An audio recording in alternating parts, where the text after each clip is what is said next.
पार उतर सकता है।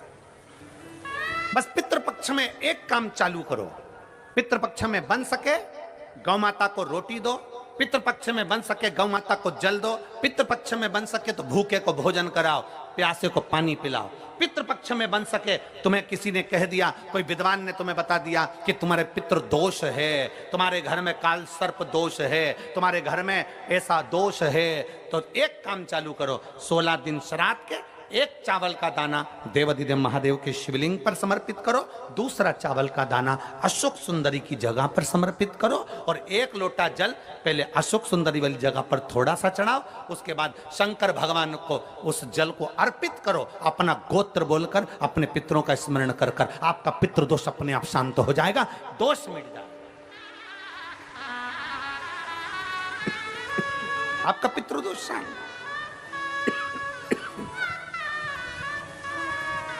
एक चावल का दाना शिवलिंग के ऊपर, एक चावल का दाना अशोक सुंदरी की जगह। और जल कहां चढ़ाना है? पहले जम के बोलो जरा, आवाज नहीं आई, जम के बोलो जरा, अशोक सुंदरी की जगह। और फिर जल कहां चढ़ाना है?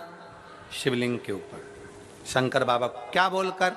अपना गोत्र। जिसको गोत्र नहीं मालूम उसको एक चीज मालूम होना चाहिए, शंकर का नाम, श्री शिवाय नमस्तुभ्यम, ओम नमः शिवाय, नमः शिवाय, गौरी शंकर शिव का नाम। जल समर्पित करो। पितृपक्ष में आज कितनी प्रसन्नता है, कितनी प्रसन्नता। मैं इस संपूर्ण समिति को धन्यवाद दे रहा हूं, संपूर्ण समिति, मैं पूरी समिति को, मैं लाखोटिया जी आपको भी धन्यवाद देता हूं और पूरी समिति को धन्यवाद दे रहा हूं कि आज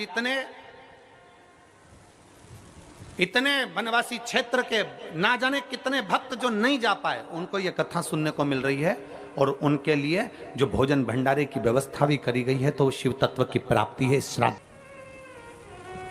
एक चावल का दाना अशोक सुंदरी की जगह। अशोक सुंदरी का स्थान मालूम है ना सबको? बोलो बोलो, जम के बोलो जरा, सबको मालूम है ना? अशोक सुंदरी की जगह और एक चावल का दाना मेरे देवाधिदेव महादेव पर। कोई कितना भी कह दे। अब किसी ने एक बात पूछी, एक बेटी, तालाब या नदी के पानी को शंकर भगवान पे चढ़ाना चाहिए कि नहीं चढ़ाना चाहिए?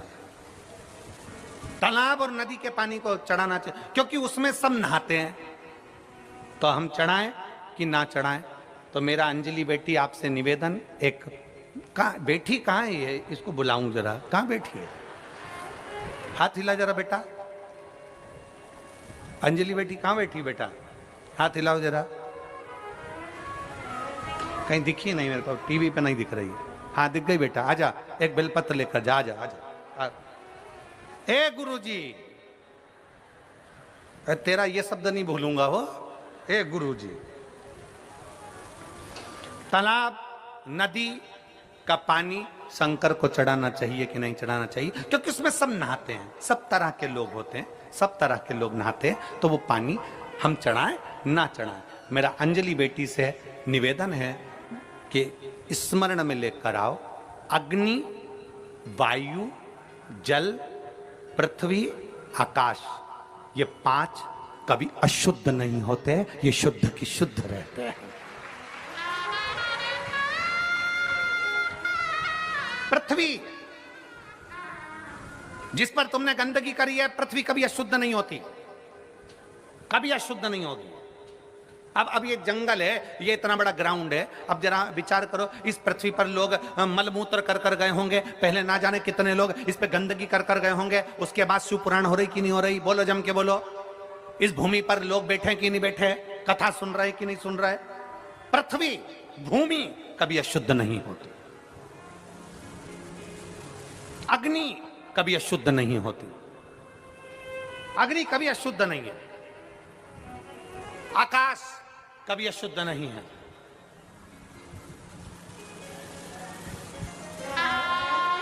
जल कभी अशुद्ध नहीं। आजा बेटा, ए गुरु जी ले बेटा, साधु खुश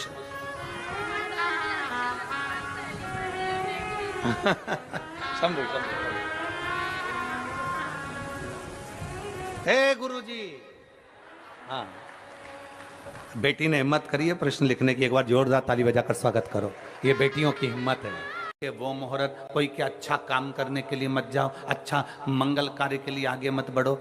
शिव महापुराण की कथा कहती है कि पितृ बुरे नहीं होते हैं। आज लोगों के मन में बड़ा भय हो जाता है।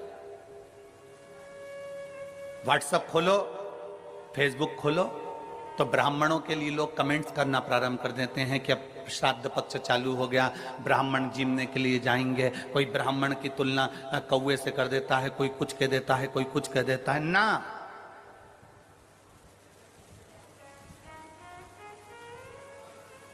गायत्री करने वाला ब्राह्मण, वेद पाठ करने वाला ब्राह्मण, संध्या करने वाला ब्राह्मण की तुलना किसी साधारण से नहीं होती, उसकी तुलना तो स्वयं नारायण और ब्रह्मा से होती है। स्वयं नारायण, तुम अभी नया वस्त्र मत लो, पितृपक्ष चल रहा है, नया काम मत चालू करो, पितृपक्ष चल रहा है। श्राद्ध का मतलब क्या है? श्राद्ध का मतलब है आपकी पूर्ण श्रद्धा, आपका पूर्ण विश्वास, आपका पूर्ण भरोसा। पूर्ण श्रद्धा, पूर्ण विश्वास, पूर्ण भरोसा। पुराण ये नहीं कहती कि आप अपना एक स्थान पकड़कर बैठ जाओ। शिव पुराण तो यहां तक कहती है कि तीर्थ में भी जाकर मत बैठो। शिव महापुराण की कथा कहती है किसी नदी के तट पर जाकर मत बैठो। शिव पुराण की कथा कहती है कि शंकर के शिवालय में जाकर मत बैठो। आप तो अगर तीर्थ गए हो तो वहां से लौट कर आइए, नदी के किनारे तक गए हो लौट कर आइए, किसी शिवालय तक गए हो लौट कर आइए। शिव महापुराण की कथा कहती है कि आप अपनी लगनता, अपनी मेहनत, अपना कर्म इतना प्रबल करो, इतना मेहनत करो कि उस मेहनत का फल आपको मिले। श्राद्ध का समय गलत समय नहीं है। कोई काम आपको शुरू करना है तो पितृपक्ष में शुरू कर सकते हो। उसमें देवता और पितर दोनों का वर रहता है, दोनों का वर।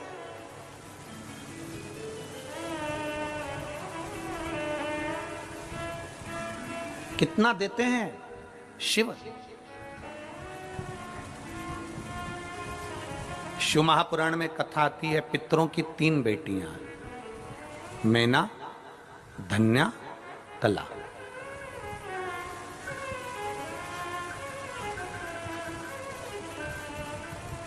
मैना के सुंदर आनंद में पार्वती जी है। धन्या सुनैना बनी, जिनकी गोद में माता सीता जी खेले। कला कीर्ति बनी, जिनकी गोद में राधा जी खेले। पितरों की 3 बेटी। अब पितरों की 3 बेटियों के 3 देवियां हैं। पहले नंबर पर कौन है? पार्वती जी। दूसरे नंबर पर कौन है? सीता जी। और तीसरे नंबर पर कौन है? जम के बोलो जरा, राधा जी। ये पितरों की बेटियों की बेटियां हैं।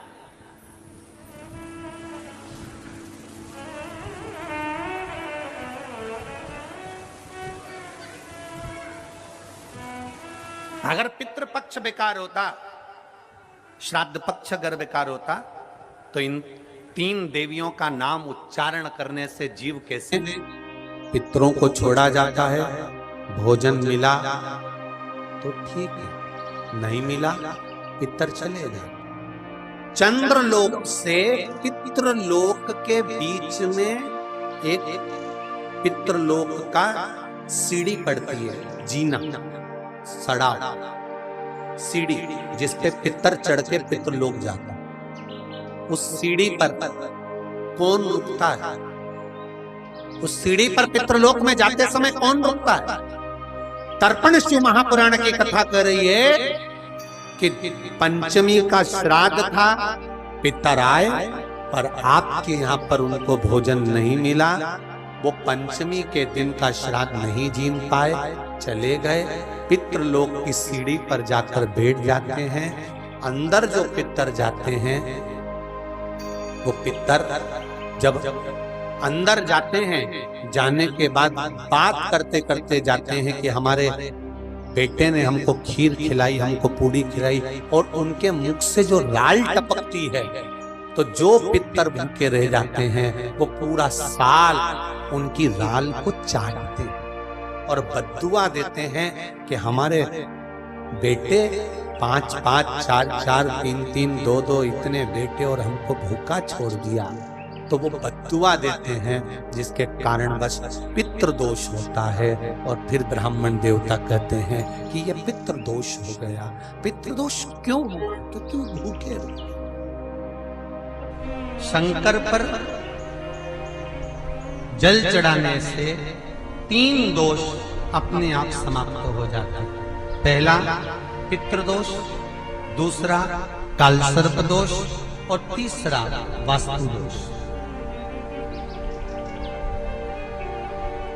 ये तीनों दोष अगर उत्पन्न भी होते हैं तो हमारे द्वारा उत्पन्न होते। आज के जमाने में जिसकी भी पत्रिका दिखाने जाओ तो पंडित जी बोल देते हैं इसमें कालसर्प दोष है। तो कालसर्प दोष पहले नहीं चलता था क्या? पहले कालसर्प दोष नहीं होता था क्या? होता था, पर पंडित जी ने अभी क्यों बताया कि कालसर्प दोष है? किसी की भी पत्रिका देखेंगे पंडित जी कहेंगे इसमें पितृ दोष है, इसमें कालसर्प दोष है और तुम्हारे घर में वास्तु दोष है। ये 3 दोष ब्राह्मण बता दे, पंडित बताए। कारण पहले के समय में दोष नहीं होता था क्या? नहीं। क्यों नहीं होता था? कि पहले के समय में घर के अंदर से रसोई घर में से 1 लोटा पानी भरकर रसोई घर से लेकर घर की बहू, बेटी, बेटा, पति, जो भी घर का व्यक्ति है 1 लोटा पानी ले जाकर, कलश ले जाकर घर के रसोई घर में से ले जाकर शंकर के शिवालय में, शंकर के शिवलिंग पर चढ़ाता था। तो शिव महापुराण की कथा कहती है जब घर के मटके में से, हंडे में से पानी लेकर जाता था तो हंडा, मटका पितरों का स्थान होता है। जहां से पानी भरा घर में से लेकर गया तो पूरे घर का वास्तु उस जल के अंदर जाता था। और वो जब शिव को चढ़ाते थे तो 2 दोष समाप्त हो जाते थे। एक वास्तु, दूसरा पितृ। ये दोष समाप्त।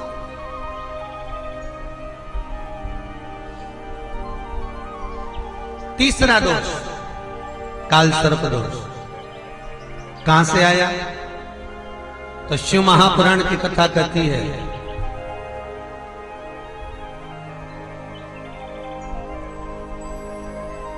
जलंधर की धर्मपत्नी वृंदा को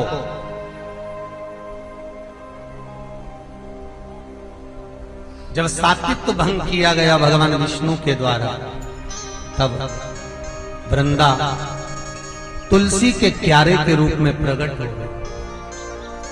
और वृंदा ने शंकर भगवान से कहा, भोलेनाथ,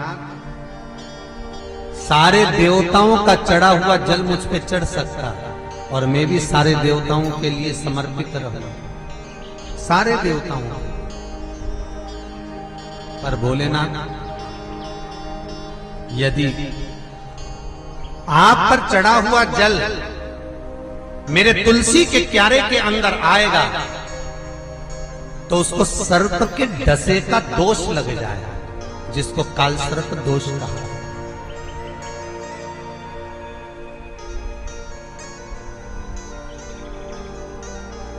जिसको कालसर्प दोष कहा।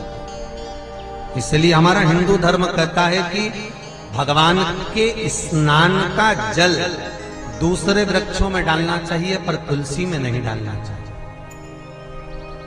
पहले के समय में घर में बगीचा बड़ा होता था तो लोग जल को ले जाकर वृक्षों में डाल देते थे। आज के जमाने में ले देके केवल एक तुलसी का पौधा मिलता है, जो भी भगवान को निलाया ले जाके तुलसी में डाल दिया।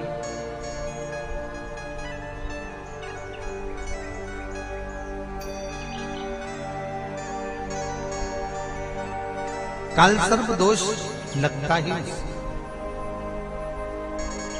तुलसी के क्यारे में जल डाला, घर के अंदर धूप छोड़ने के बाद पितृपक्ष में 16 दिन जिस घर में धूप छोड़ने के बाद हाथ की अंजलि में जल लेकर नहीं छोड़ा जाता था, केवल धूप छोड़ दी और अंजलि में से पानी नहीं छोड़ा गया। गाय को श्राद्ध पक्ष में रोटी निकालकर खिला दी, थोड़ा सा जल गाय को नहीं दिया गया। कौवे को रोटी दी गई, कागा को भोजन दिया गया, जल नहीं छोड़ा गया। ब्राह्मण को भोजन कराकर उसको जल नहीं दिया गया। तो इस महाशनि का काम क्या था? श्राद्ध पक्ष में पितरों को जो भाग मिलता था, देवताओं को जो भाग मिलता था, पितृ पक्ष में पितरों को जो भाग मिलता था, जिसमें जल नहीं छोड़ा जाता था, उस भाग के उस घर की 71 पीढ़ी का पितरों का हिस्सा ये महाशनि अपने खाते में ले लेता था और उसको अपने पक्ष में रख लेता था। तो पितृ उससे तरसते थे, उस भोजन के लिए तरसते थे। अब जरा विचार करिएगा।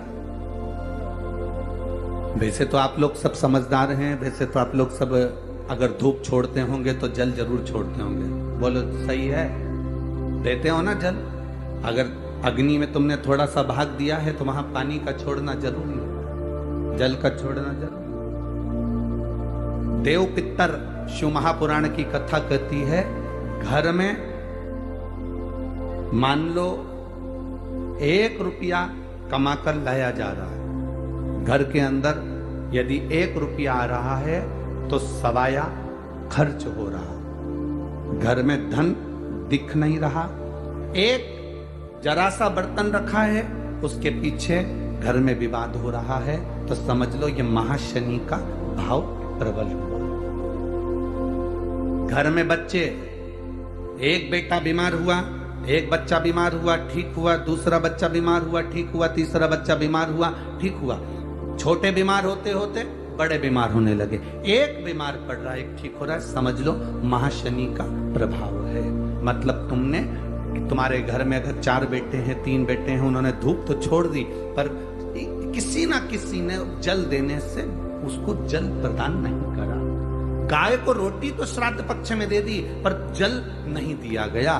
गाय को अगर रोटी देने जा रहे हो तो थोड़ा सा बाल्टी में पानी भर कर ले जाओ। अगर बाल्टी में भी पानी नहीं ले जा सकते, थोड़ा सा जल उसके मुख पर जरूर देना चाहिए कि वो जल का आचमन कर ले। कौवे को अगर भोजन दिया है, कागा को अगर भोजन दिया है, थोड़ा सा जल का भाग भले कटोरी में भर कर ले जाओ और